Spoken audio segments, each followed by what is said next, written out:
back to another episode of Fertility, Hormones and Hope, the podcast where we bring you the experts within the fertility and women's health space to help answer your most asked questions and bridge the gap between holistic care and evidence-based science. I'm Jen Walpole, a BANT registered nutritionist specialising in fertility and pregnancy nutrition. And I'm Richa Puri, also a fertility nutritionist as well as a prescribing pharmacist. We are thrilled to be joined today by Mr. Jonathan Ramsay. For us and those in the fertility world and many of our clients, he needs no introduction. However, for those that don't know him, Mr. Ramsay is a consultant urologist specialising in male fertility, investigation and treatment. With over 30 years of experience, he has helped to change the way that couples' fertility is investigated and treated. Mr. Ramsay works on the fact that 50% of all infertility cases are contributed to by male factor and therefore must be equally investigated. Mr. Ramsay's extensive experience is also reflected in his research interests and his recent publications. These include understanding the underlying causes of poor sperm quality, as well as exploring the relationships between semen analysis, DNA fragmentation, and inflammation within the genital tract. He's also investigating the role of the microbiome in both male and female fertility, and this is an area that is rapidly emerging at the forefront of modern infertility research. The reason why we were so keen to have Mr. Ramsay on is because male factor fertility is still so overlooked as being part of a couple's fertility journey. So here are some quick statistics. 30% or a third of cases of infertility are male factor. A third are where there is an issue on both sides. Therefore, when quoting male fertility statistics, we are looking at as much as 50% contributed to by male factor. And then we have about 25 to 30% of infertility cases that remain unexplored or what we know as unexplained infertility.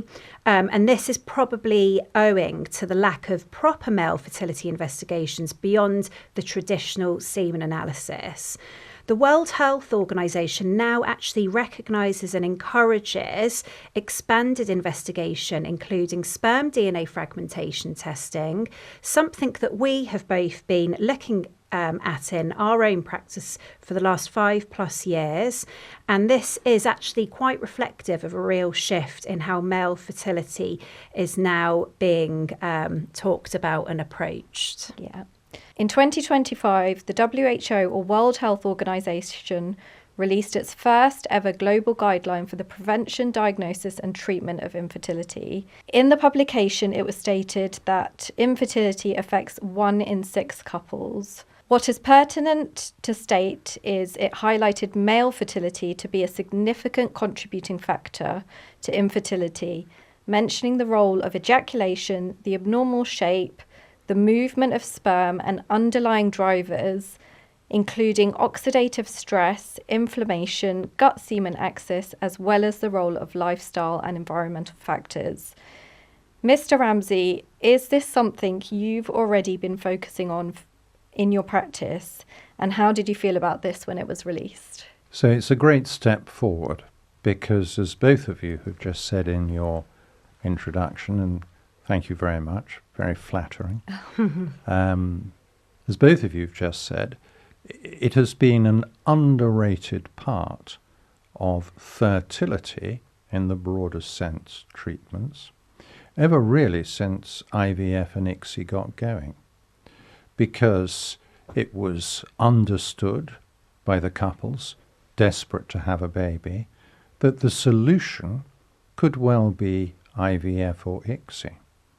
And they all realized that the sooner they got to the fertility unit, the better would be the results.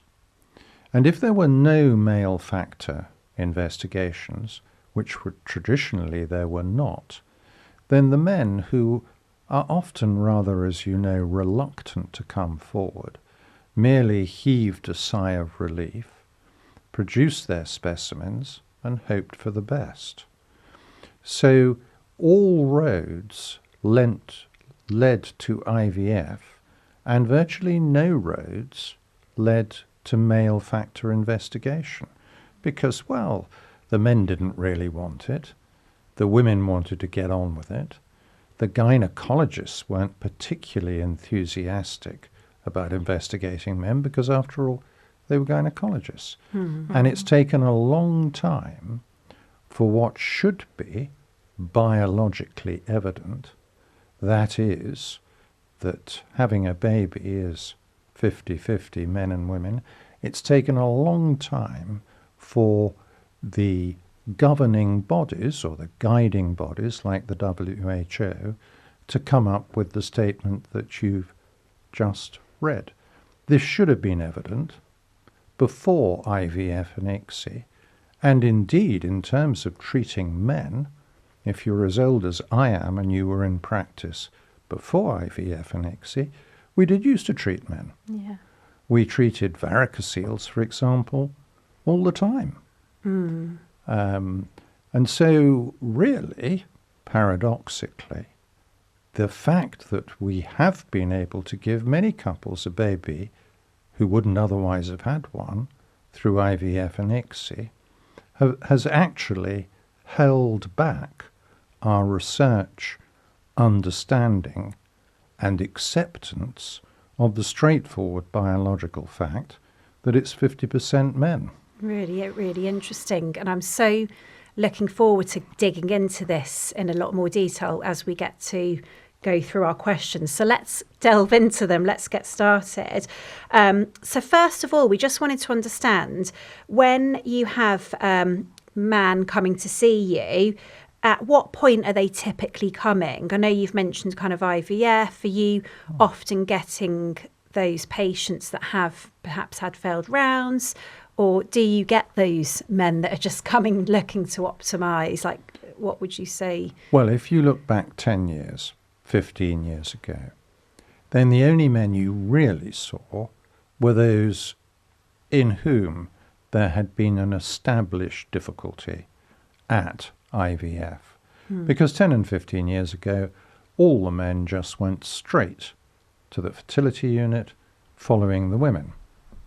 And to a certain extent, that still happened because the doctors in primary care have got into the habit and are directed to do a semen analysis, and then if the criteria from the National Health Service and the Integrated Care Board, as they're called, if the criteria are met in terms of age, whether they've had children before, weight, BMI, and a semen analysis, then it's straightforward as far as primary care are concerned. It's off to the fertility unit. So 10, 15 years ago, I was really only exclusively seeing couples who had failed. Not just once, but maybe more times.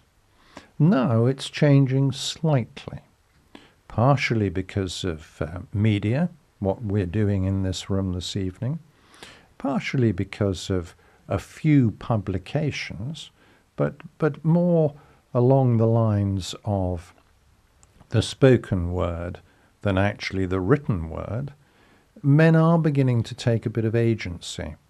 Their partners are beginning to say, it could be you. Now, it's easy to say that in this room, but actually it's difficult to accept that. If you're a man, therefore, you don't do medical. You don't really take any notice of your symptoms. You generally just sort of put your head down and keep going.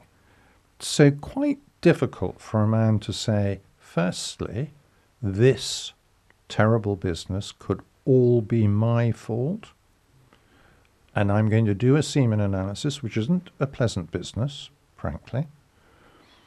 And then, if it is my fault, what am I going to do?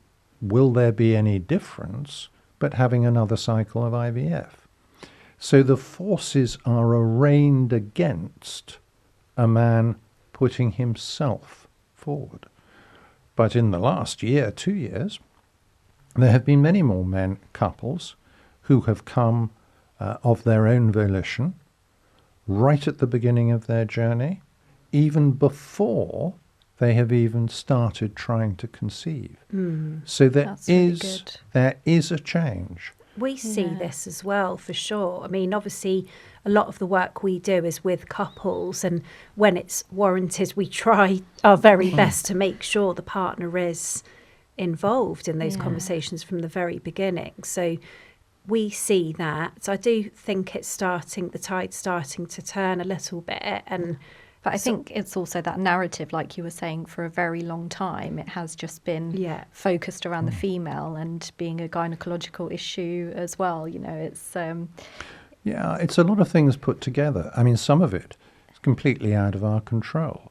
So if primary care is so busy that they Yeah. can't really see, our elderly relatives who are actually quite ill, then not surprisingly, young couples think, oh, well, we can't bother the doctor with this, and maybe waiting quite a long time.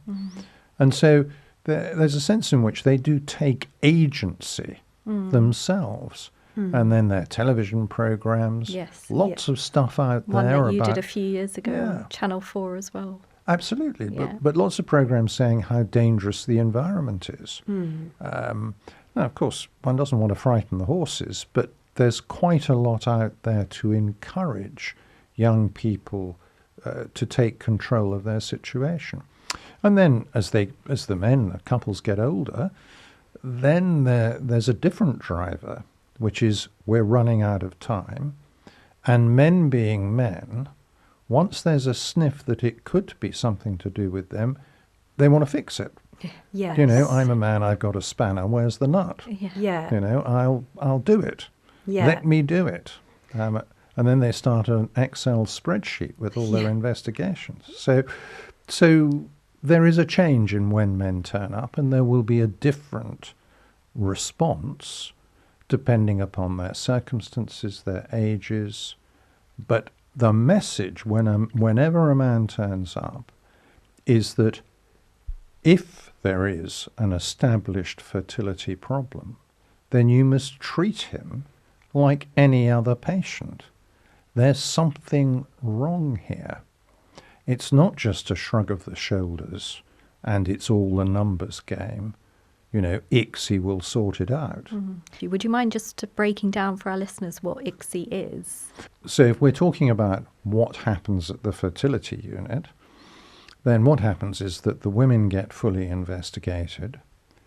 The man will have a semen analysis, and on the basis of the woman's age and the man's semen analysis, there will be a decision made as to whether the type of IVF, that is, test tube baby, in vitro fertilization, should be straightforward, old-fashioned, as it were, IVF, that is, an amount of sperm put with the eggs and let them get on with it, or whether it should be a more selective process in which single sperm are chosen and injected into the egg.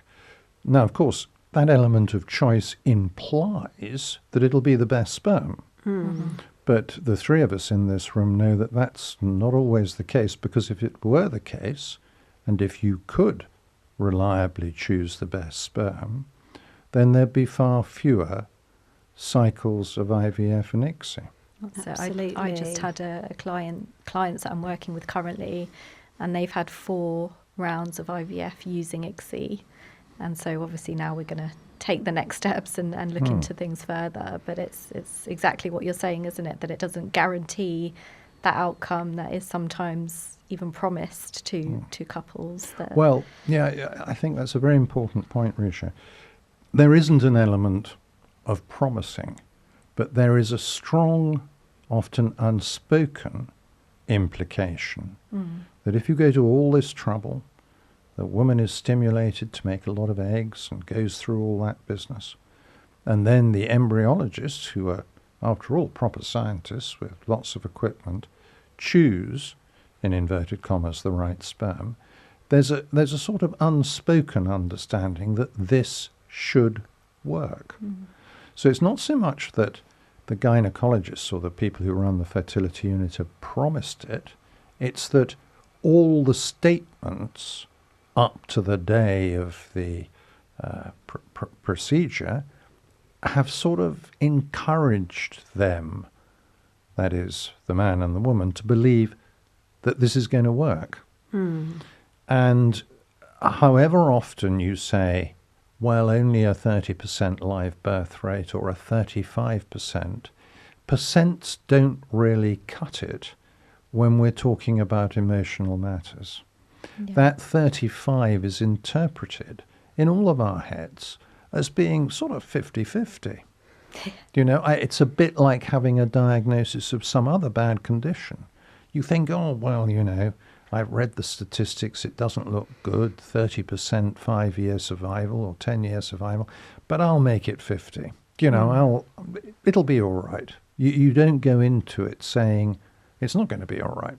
Thank you. So let's talk a little bit about when you have a male patient in front of you, what is the process that you go through and what tests should he expect to carry out then? So I was saying earlier, you've got to really decide, firstly, if there is a problem. Is there a need to make a diagnosis? Is there a condition?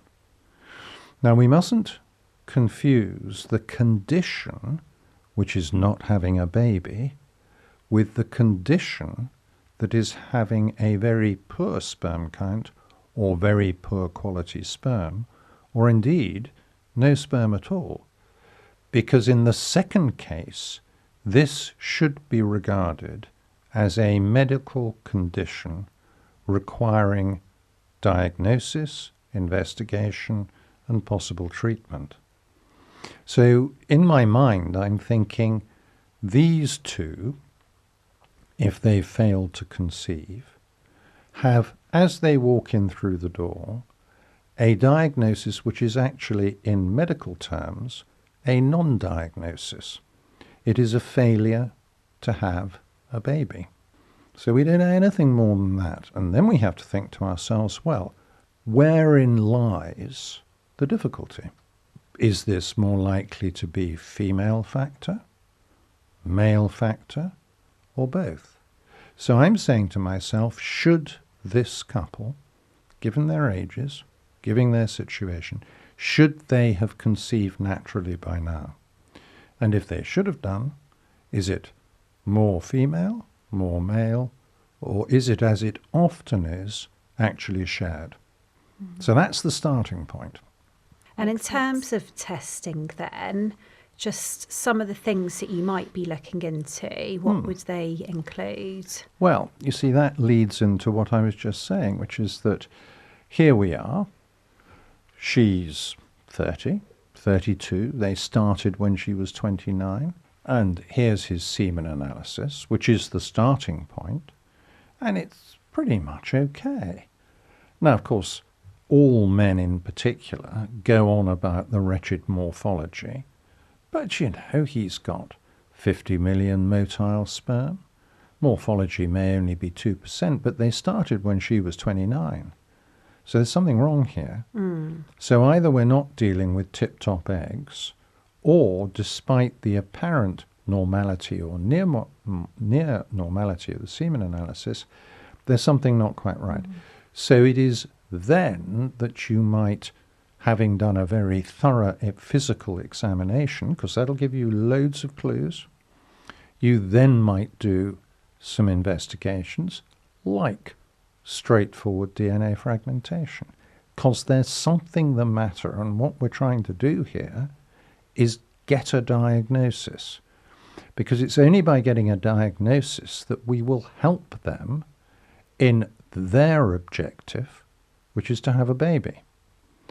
But fertility investigation and so-called treatment is a parallel universe, because nobody, certainly not in primary care, and seldom in a fertility unit, seeks to do what we do in every other medical context, which is to take a history, do a physical examination, arrange some investigations for the purpose of making a diagnosis. Yeah, we've lost it. You know, it's a bit like, say you go along to the GP and you say, I've got a headache. So he says, well, does paracetamol work? And you say, well, yes, it does, really. Not always, but mostly. So he says, well, why don't you just go on taking the paracetamol? So you say, but what's the matter with me? So he says, well, that doesn't matter if the paracetamol works. Now, the analogy is the fertility unit. Now, you may say, well, that's a fatuous analogy because on the one thing, you're comparing the possibility that the poor man has a brain tumour with just the business of having a low sperm count. But that is to miss the point, because the business of having a low sperm count has all kinds of ramifications beyond the fertility unit, as you two know. It drives the poor man mad. He is guilty. He is emasculated. His wife becomes increasingly upset. They stop having sex. You know, this is quite a serious social and physical consequence. Absolutely. So we get it wrong when we don't try to make that diagnosis. Okay, we're going to move on a little bit. Would you explain the importance of looking at both DNA fragmentation and oxidative stress? And do the results always correlate? i.e., can you have low DNA fragmentation and high oxidative stress, or vice versa? It's an extremely good question, by which I don't mean I can't answer it. If we just look at ordinary DNA fragmentation, so the tests that are available, and I have to preface my remarks by sharing with you and with everybody that the new guidelines, National Health Service guidelines from NICE, and the clue is in the meaning of the word, the Institute for Clinical Effectiveness. Clinical effectiveness. So NICE says, as of 6 weeks ago, do not do DNA fragmentation tests. So does that mean that this bit of information is useless to an individual man or an individual clinician? No, it doesn't. It's saying that it, across the board, is not, as far as they can measure it, clinically effective. Now that's not the same as saying it's a useless test. Far from it. What it is saying is that you can spend your money in a better way. That this is not necessarily going to cause a better outcome if we are dealing with having a baby. Now, that is not the same as saying it may be very important to know if this man's sperm is technically defective in terms of its DNA quality. And we come back to diagnosis because there must be a reason for that. We ought to be able to find it. And of course, the commonest reason, as Risha is saying, is oxidative stress. So if a man's walking around with loads of oxidative stress, then actually it is in his best interests and in his best health interests to polish up his lifestyle, take the advice of you two, and generally improve his health, and he'll probably improve his sperm quality as well. So it's like so many things in infertility, the statements are not quite what they seem. One's got to go under the surface, and every time got to say to yourself, is what I am doing about these two people having a baby, and that's all, or is what I am doing about trying to work out whether there's something the matter with this individual man, which I may or may not be able to help him with. It's about that sort of unexplored infertility piece, isn't it? And delving deeper. Well, unexplained. We come back to the headache and the paracetamol. Yes, yeah. And so doing oxidative stress, we then have something to work with. We know if the DNA fragmentation's high, and then we've flagged that on there's oxidative stress there, and you've ruled out structural issues, varicocele, etc., then we know it is diet and lifestyle. Absolutely. And that's when we can actually make a big difference. Well, of course, it could be varicocele because varicoceles cause oxidative stress. Yes. So oxidative stress is a good ticket to ride. And it's natural processes in the body that can contribute towards the oxidative stress. Yeah, absolutely. But it's if that gets sort of a bit extreme or more than we would like it to be, then it can have quite a significant impact on fertility. And the oxidative stress, just for those that might not understand this, one of the things that it looks at on this test is the balance of the antioxidants versus the oxidative stress. And I mean, I had a really interesting case recently, just looking at someone's food diary and seeing there weren't very many antioxidants. You know, we're talking sort of quite a limited, restrictive, vegan, but not done well, not lots of vegetables and fruit and antioxidants, nuts and seeds, all the things that we know would be quite useful here, very, very low intake. And we could see that reflected in this test because they just didn't have enough of these antioxidants through their diet to help bring this back into balance. And that can accumulate with time as we get older, as we're exposed to more toxins, if we're not sleeping well. There's so many different things that can contribute. Well, there are, because it's physiological. And it's a balance between the DNA damage, which is happening all the time, as we know, throughout our bodies. Natural processes. Yeah, skin, liver, and of course the testicles, if they're working well, they'll be making 100,000 sperm an hour. This is a high productivity, and it's very much open to little faults in manufacture and DNA damage. But it's a dynamic, it's a physiological thing. And so we've got to bear that in mind, and that's where the holistic approach to fertility comes in and can be very effective if that is the problem, just as you were saying. Yeah, absolutely. And I think this is why it's really important because we do take very extensive case history taking, which sometimes it's the first time a couple has experienced that, like you said, you know, if they've kind of been to their GP and they've had a 10-minute appointment. But it's making sure that we are actually doing our due diligence and making sure if there's any sniff of, like, you know, there's an issue here, there's pain in the testes, or, you know, just something in their case history that flags it, then obviously they need to come and see the likes of yourself. And because no amount of CoQ10 or, you know, berries and things will help in some cases. And it's really important that we do refer on. Yeah. Well, one of the interesting things that has come out of Risha was mentioning the WHO guidelines. One of the things that's come out of the NICE guidelines is the importance of examining, believe it or not, I mean, this is incredible, really, examining a man's testicles if he has a complaint or a suggestion of subfertility.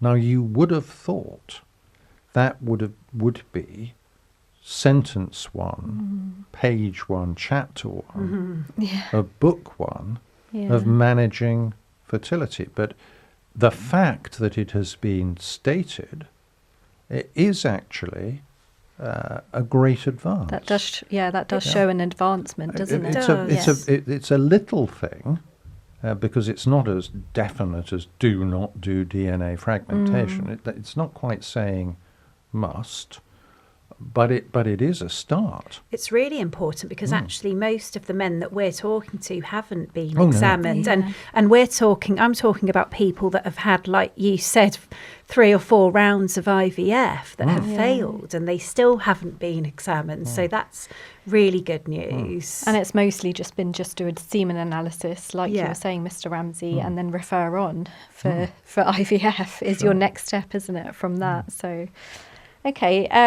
So we're going to, we wanted to ask about the latest advancements in male fertility investigations. We would like to pick out some of the key things we would like to share with our audience. So would you be able to explain the difference between single strand, we've just had a conversation off air about this, and double strand DNA fragmentation for our listeners? So, if the listeners, all of us, think back to school, now for some of them, of course, it might be their university degrees. It might be molecular biologists, in which case this is, I apologize, but if we think about DNA, then it's a spiral helix. And if you draw it in 2D, it looks a little bit like a ladder. Yeah. But there are 2 strands, because the uprights, the vertical bits of the ladder, are strands of DNA. They're the sort of washing line onto which all the pegs, the little genes, are connected. And so these 2 strands are the things that fragment. And it might fragment only affecting one of the uprights on the ladder. And if you imagine that that upright has been sawn through between a couple of rungs, that then is single strand DNA damage. And if you imagine that injury, if you like, the upright being sawn across between 2 rungs, it's easy to imagine that the body should have repair mechanisms. The egg may even have repair mechanisms. But if that damage is both the uprights, then of course the top bit of the ladder may fall off. And if it's double-stranded damage, indeed this is a more serious issue, because if some of that genetic material is completely lost, then you may not get a good embryo.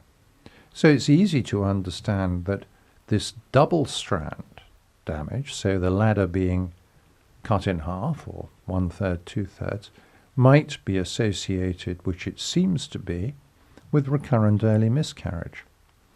Now, when we do the standard DNA fragmentation test, the test that all of us, that I have used for the last 20, 30 years, it's measuring single strands. But what it's not telling us is whether that single strand breakage originated from one upright of the ladder being sawn or right across. Because if it's a right across damage, so a double strand damage, then that will merely count as 2 single strands. So you can't differentiate which sort of damage it is from the ordinary, as it were, standard, available, and helpful DNA fragmentation test. So is it better to do any DNA fragmentation than no DNA fragmentation? Well, I would say yes, and particularly if we're at the beginning of the journey where natural conception either hasn't occurred or has been delayed or is being thought about.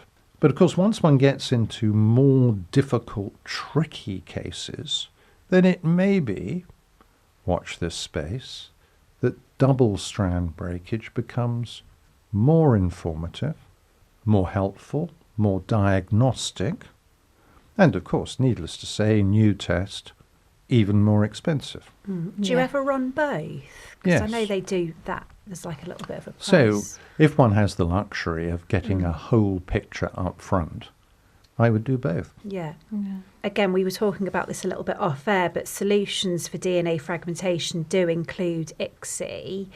But is that really a solution? And I think one point you gave an analogy of apples and In a bucket. and which was quite interesting. You know, how do you pick out the best apple? Sure. Well, there is no way, just like the apples in the bucket, of knowing which one's going to taste best. Yeah. Because what we're talking about is not so much the apple's rosy skin, not even some blemishes on the outside, but what we're talking about is the fruit inside, the DNA quality, because by the time we get to injecting single sperm into eggs, actually the business of what the sperm look like and how they swim becomes less important. It might still be a reflector. There might be an overlap between what the sperm look like and what they've got inside them, just as with the apples. You know, a very bruised apple, a little blemish on it might be a wasp inside. You never know. But it's not a reliable indicator. And so I think that, of course, is one of the reasons that NICE has not encouraged the clinical use of DNA fragmentation tests, because it may not relate clearly in a linear fashion to outcome.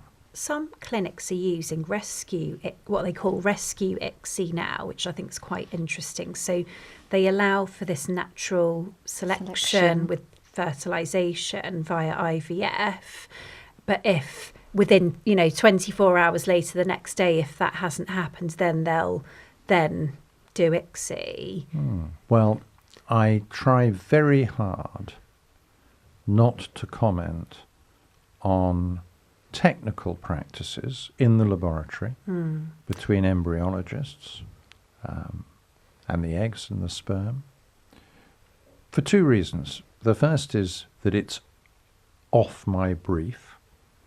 I don't spend my time looking at sperm and eggs and embryoscopes, so it would be careless of me to comment too much. But the other reason I don't comment is because what you have just described is for want of a diagnosis. It's for the want of anything better to do. It's sort of more of the same. Yeah, I'm sure in those cases where the semen analysis warranted it, they would just go for the ICSI, like we've kind of talked about. It's a bit like saying, well, if the paracetamol doesn't work, why don't you take a Nurofen as well? We still have not got the diagnosis. Yeah. Do you feel then that DNA fragmentation should always be done prior to doing ICSI? That's probably the most important current question. Because you've got to ask yourself, well, if we do this, and then you've got to think, is it single or double-stranded? How is it going to change what we do? Now, at the moment, for double-stranded DNA damage, it is beginning to look, I think over the next year we will know whether what I'm about to say has proper validity or not. But it is beginning to look that for double-strand breakage, you really do have to do some better form of sperm selection. It really is shaping up like that. Now, for single-strand breakage, it may well be that a good laboratory, a skilled embryologist, will tend to pick the right sperm. But of course, that's not to say that all our efforts up to that point shouldn't be directing us at getting a larger number of decent sperm to increase the choice. Yeah, and that's why we like to see couples at least 3 months before going forward with IVF. Well, exactly right. So that they will be in a better state, both sperm and eggs with any luck, to create a better quality embryo, because we do have to think about the next generation. It's interesting, even embryologists will say that they can see the difference in the quality, the egg quality, the fertilization rates and things like this. So It does make a difference. when they've given themselves that time to work on Absolutely. things before going down that route. Yeah. In terms of the DNA fragmentation then, so what are some of the contributing factors to this being high? Again, we've got to separate the double and the single-stranded. Because we know that single-strand DNA damage particularly is caused by oxidative stress, then it follows that everything that is involved with oxidative stress, whether that be what we eat, what we absorb,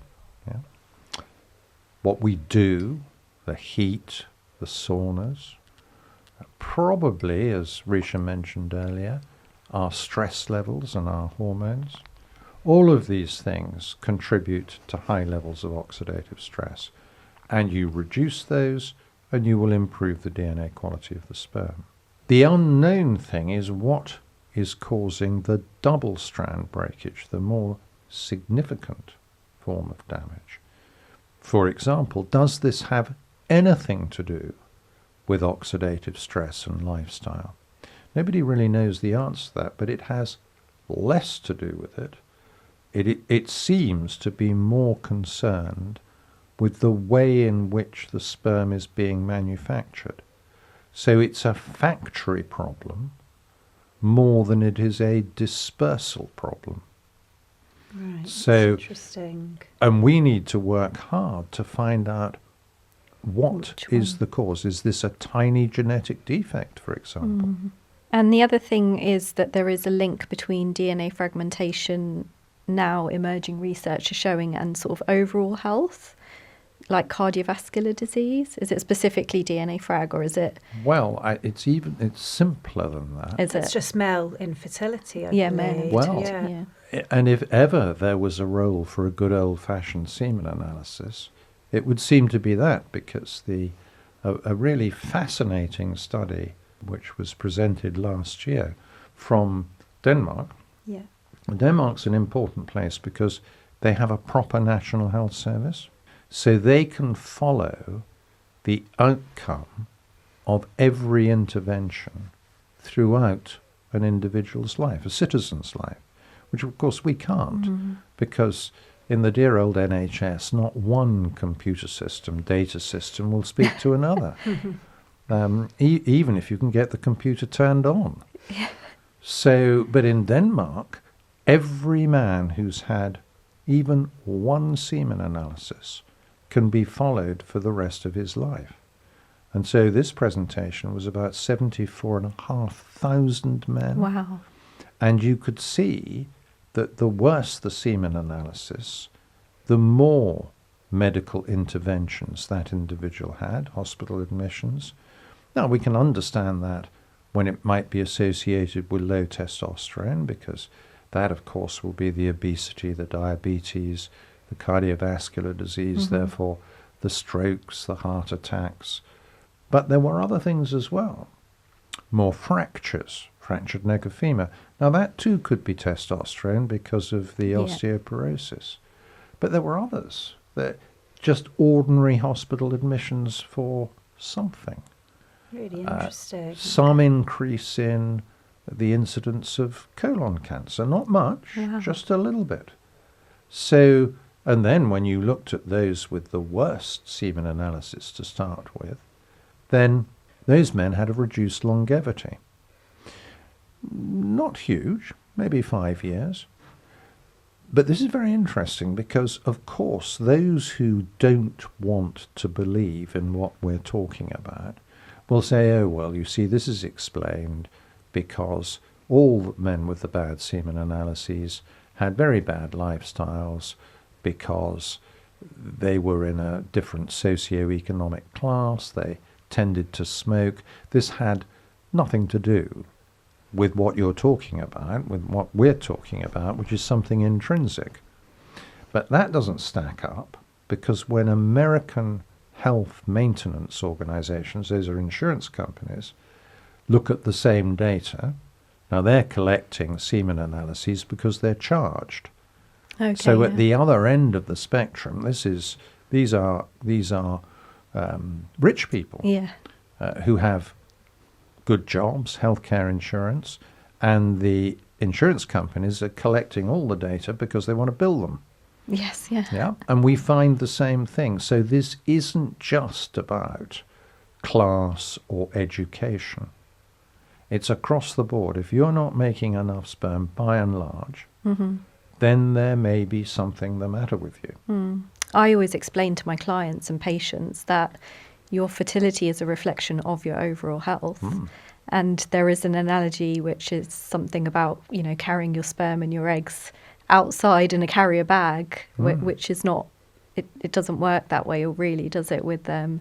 They are a part of us, and however we are and our health, etc., will be reflected by the quality of both of... The canary and the coal mine. Yes, exactly. There was a patient I had who had quite a lot of gut issues, and and again it leads us nicely onto our next question about the seminal microbiome, but you told him to go and see a nutritionist because he had the IBS in his case history. Seminal microbiome looked quite bad, and that we can in the WHO guidelines they talk about the gut semen microbiome axes, which is really, I was like taken aback by that a little bit, that was even mentioned. So the tides are turning, hopefully. No, they are. I mean, I think the resistance to the gut microbiome is coming to an end. Yes, yeah. But it's been 10, 15 years it's been, resistance. I mean, I started my functional medicine qualifications over 10 years ago now, and we were obviously talking about the gut microbiome and digestive health at that point, but I would only say really now it's really coming to the forefront, and people like Tim Spector, etc., are really kind of advocating for it and explaining the importance. Well, dear old Tim's been at it for more than 20 years. And it's taken a long time. Doctors find it extremely difficult to accept what they don't understand. Yeah. And the microbiome is really difficult to understand. 100%, and it's changing all the time as well. Yes, well, our perception of it is changing, and the number of organisms that are recognised is changing, and so this isn't easy. No, it's very dynamic, isn't it? On that note, we're going to switch slightly over to the reproductive microbiome, and specifically the seminal microbiome, which we know is something you are researching and exploring with your patients. How does this impact semen parameters and potentially DNA fragmentation? This is a bit of a long question. Could you explain the difference between an overt infection and an imbalance, and how both could potentially affect sperm quality? And then at what point is treatment warranted? Okay, so there are three separate but probably converging issues. So the first is whether you can refer to an abnormal seminal plasma microbiome as an infection. Sometimes you can. When there is low diversity, so not very many organisms, and a predominant organism, which is not a commensal, that is 50% plus. And there are a few like that, but not many. So the second issue is whether in a diverse microbiome, so where we've got quite a lot of organisms, different organisms, there are patterns of organisms that may be inflammatory. Because, of course, it's the inflammatory organisms or collection that might cause oxidative stress and DNA damage. And I think with time, after you've seen 500 microbiometer, 1,000, one begins to recognize patterns. But we mustn't confuse this with science. This is just like recognizing patterns of wallpaper. That's a Regency stripe. I know what that is. I've seen it before. Yeah. That's a farmhouse fireplace or wall. I recognize it. But this isn't written down anywhere. And it is really, really difficult to quantify. And so this is an art. It's a craft. There's a bit of science because we're increasing our knowledge, but it isn't a great deal more than that. And you certainly can't use the word evidence. No, there's not a huge amount, particularly with the seminal. There's not much at all. No. The vaginal, yes, there's more, but very tricky, you see, because to do a real study to answer your question is enormous undertaking because there are a whole load of objections.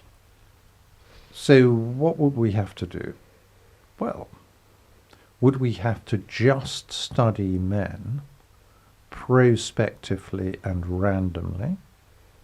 And then what are we going to do about the sex? Are we going to say, well, I'm afraid for the next 3 months it's condoms or no sex?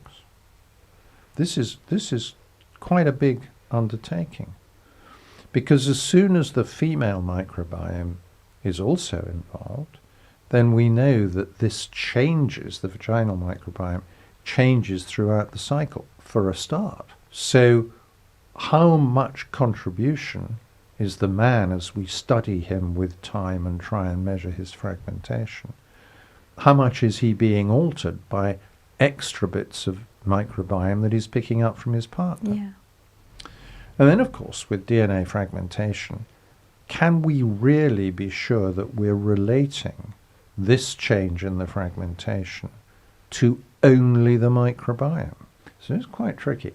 And so that's two of the difficulties. But the next thing, completely unknown, is to what extent do some of these groups of organisms actually get into the testicular parenchyma?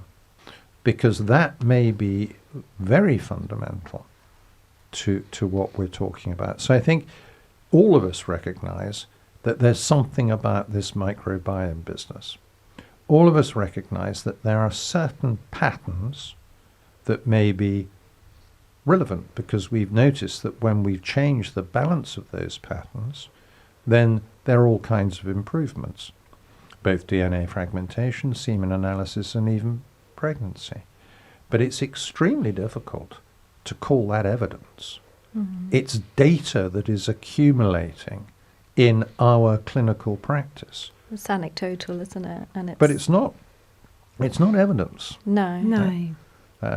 So one doesn't listen. I don't listen to other people's anecdotes. I merely say, I've seen that before. Let's treat it, and let's always involve nutritionists. Yeah. Because the longer I do this, the more it is my impression that little doses of antibiotics and loads of probiotics, just like the man with the IBS who you were talking about, is much more successful than overusing the antibiotics. Yeah, and, we explore immune system and, even vitamin D status. It's so basic, but it's often overlooked, and it's really important. I agree. And the link with the gut as well, the translocation. Yes, if someone's eating foods that are not agreeing with them, and there's this permeability, again, we'll often see things kind of crossing over, and some of the species or the bacteria that we're talking about are more typically found in the oral microbiome as well. And this person might have acid reflux and digestive issues, and they're just not digesting. Yeah, so lots to think about there. Another thing that's getting a lot of traction at the moment is endocrine disruptors, particularly plastics. And you delivered an excellent lecture last year that I went to with a supplement company, talking about environmental toxins and the impact on semen parameters. Can you just share a little bit of this with our listeners today, just in terms of how plastics can impact male fertility, because we know they're endocrine disruptors. And I will just mention another thing that you talked about within this lecture, which again just really stood out to me, were the points at which we're exposed to plastics throughout our lifetime as well, from in utero right through to those reproductive years. All of this starts with an observation made now nearly 50 years ago, which was that male sperm counts seemed to be declining. And for the next 40 years, this was hotly debated and mostly denied. Do you remember the film Erin Brockovich? Yes. I watched that recently again, and I was astounded as to what it was, the message behind it. Yeah. So this is a very tricky message, because even when all those tankers can't get through the Straits of Hormuz, 80% of each of those barrels of oil is going to end up in the sea somehow because of the plastics. Between 1970 and 2010, there was a big argument about whether male sperm counts were declining. Now, as soon as a man called Levine showed from big data sets from all over the world that the parameters on a semen analysis had halved, then of course the question was why. Well, that period of time is far too short for it to be genetic, but it could be epigenetic, i.e. something, an environmental chemical that is doing something to a gene, which may have the potential for inheritance. So now let's look to see how those chemicals that we know to be in the environment might affect fertility. Right. Well, of course, first you've got to go to an animal model. So you give laboratory animals phthalates, bisphenols, polyfluorinated alkyl substances, forever chemicals. Even if you give them some of the transformational substances from ultra-processed food, it's possible to poison them and to reduce their fertility. The gainsayers, mostly academics on the other side, will say, oh yes, but this is a laboratory animal, it's a tiny little mouse, and you just put a shovelful of bisphenol on it. You've just smothered it in cosmetics full of parabens. Of course, the poor little thing is struggling. So it takes then association. So everybody's saying, oh, okay, the semen analyses have gone down, world fecundity or fertility rate is going down. This is worse in places that are full of chemicals, and if you can find a place that isn't, then it may be a bit better. And then you say, and these chemicals will affect fertility in laboratory animals.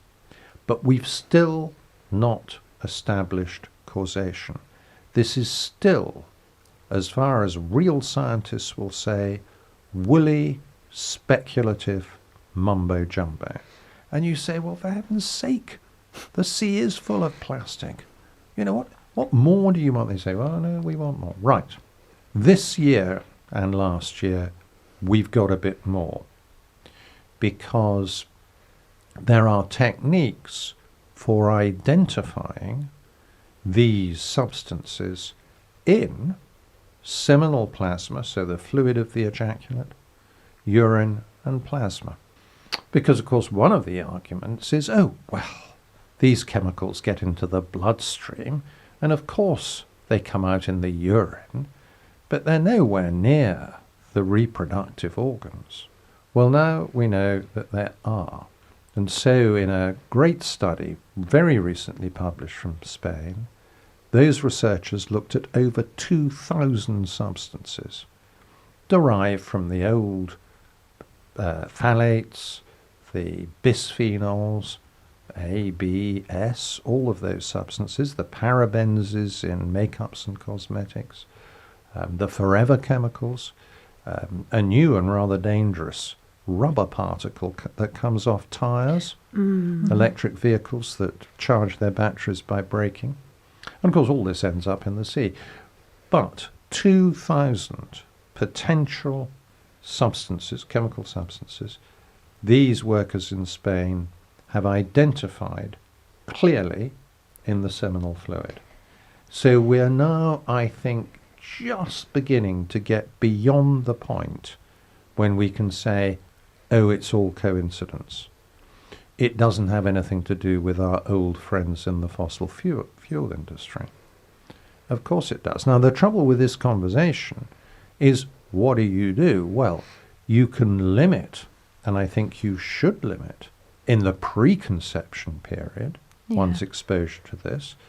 Jen's question was, well, if these effects are beginning in utero to our male patients now, actually, is there anything we can do about it? Well, I can't answer that, but what we can certainly do is to try and protect the next generation in every couple seeking to have a baby. Can we improve the men who might have been affected with the first hit in utero, the second hit in infancy, and the third hit in adolescence? Well, it would be very defeatist to say there is nothing you can do, because genuinely we don't know. But what we do know, which we didn't know, we might have thought it, but we couldn't know it, because at best it was an association, is that these environmental exposures are damaging to fertility and health. And how do we know, other than what I just said, which is the collected thoughts of an old goat after all? It's because all of those chemicals now have a name, because it's known as the exposome. Yes, that's right, yeah. The exposome of all these chemicals, which of course is very convenient for people like us, certainly me. It means I don't have to remember the name of all of them. I can just loftily talk about the exposome.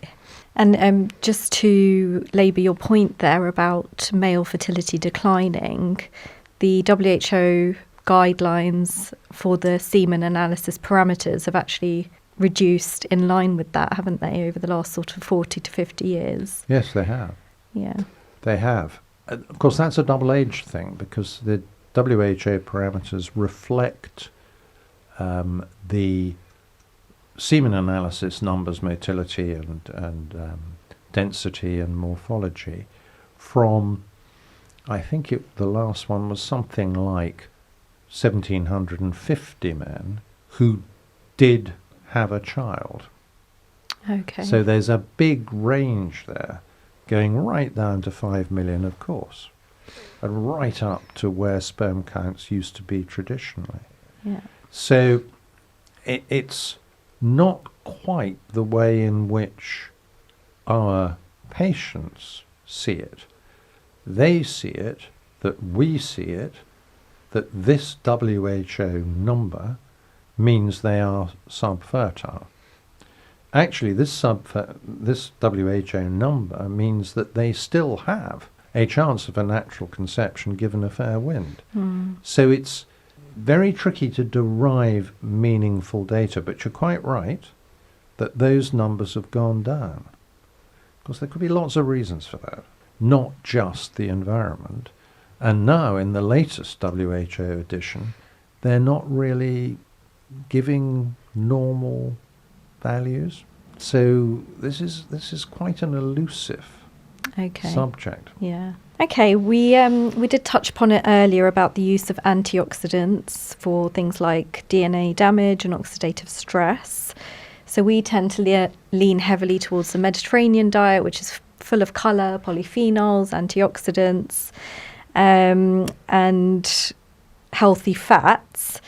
Do you agree with us that a food-first approach is key? And can you talk a bit about the impact of overdoing antioxidants? I couldn't agree with you both more about the Mediterranean diet and a food-first approach. 10, 15 years ago, my lot, that's the doctors, were pretty sceptical about this.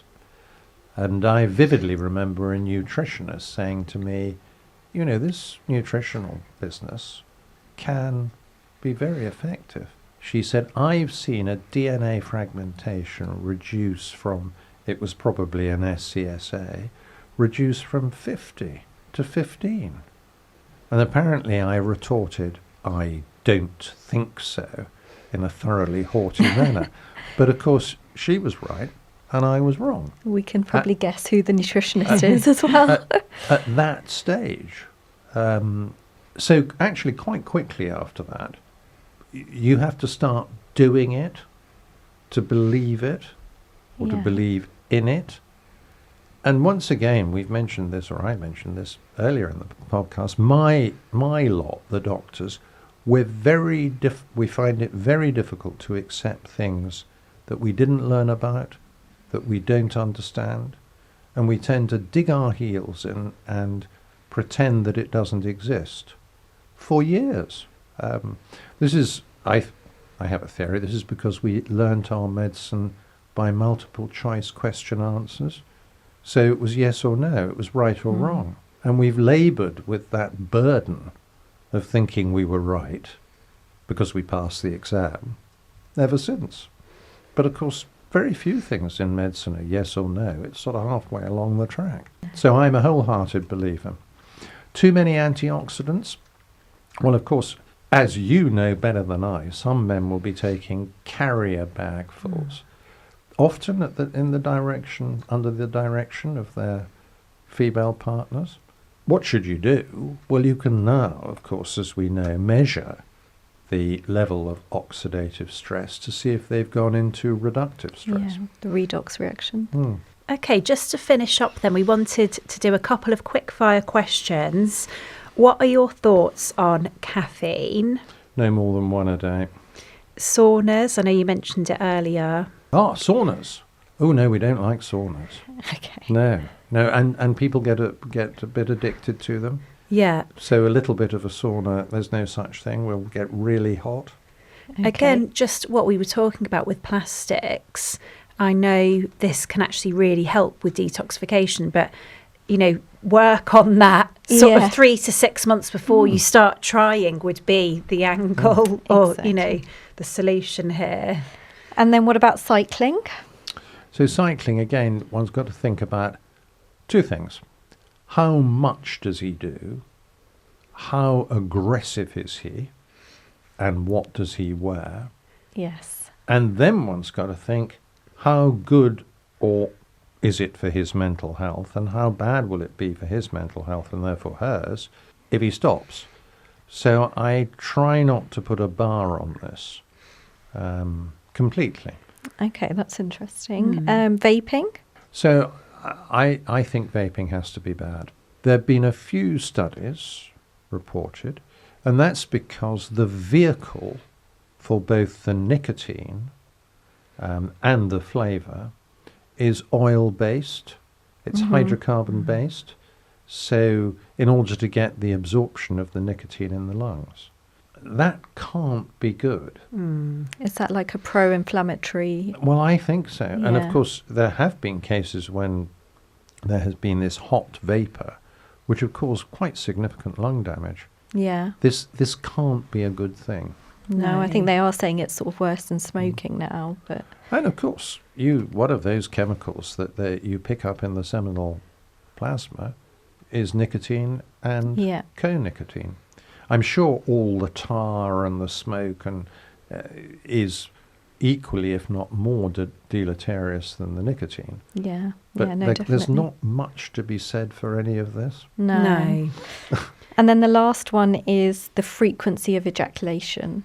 Yeah, I think there's some clear data that, as we always suspected, animals can't count. So the male has to be ready. So an ejaculation a day, no problem at all. And some data showing that actually shortening the interval to 24 hours or even the second ejaculation may be better. Yeah, there is Yeah, some.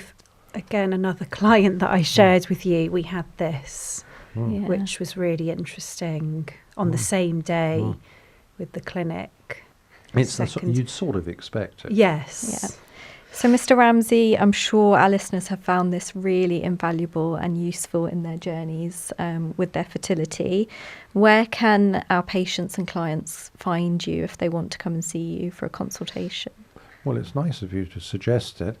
they can easily get hold of my PA, Alison, who's exceedingly responsive. He's lovely, yes. And we try to give a decent service and to keep a list of people who might have be on a waiting list, might cancel. We try to give a bit of priority to those who are in the worst situations, particularly those who have discovered the devastating news that there aren't any sperm. Yeah. Which is, again, as you know, something that we, the medical profession, handle really badly, because these people are just left. So we do try and give them a bit of priority. We'll link Alison's email in our show notes when we release the podcast episode. But Mr. Ramsay is in London and out in Buckinghamshire, is that right? Yeah. So we do a Buckinghamshire clinic because we can do all the investigations in the same place. All right, lovely. Well, thank you so much for your time today. We've absolutely loved this conversation, haven't we? Yeah, I wish we could speak more. Thank you so much for giving us your time. Well, I've enjoyed it. Good. Thank you. And it's very comfortable and very easy. Thank you. And the questions weren't so too difficult, so thank you very much. Thank you. Please like this episode, subscribe to the podcast, and also give us a follow on socials for news and information of follow-up episodes and much more. Our Instagram handle is Fertility, Hormones and Hope, and we look forward to seeing you on future episodes.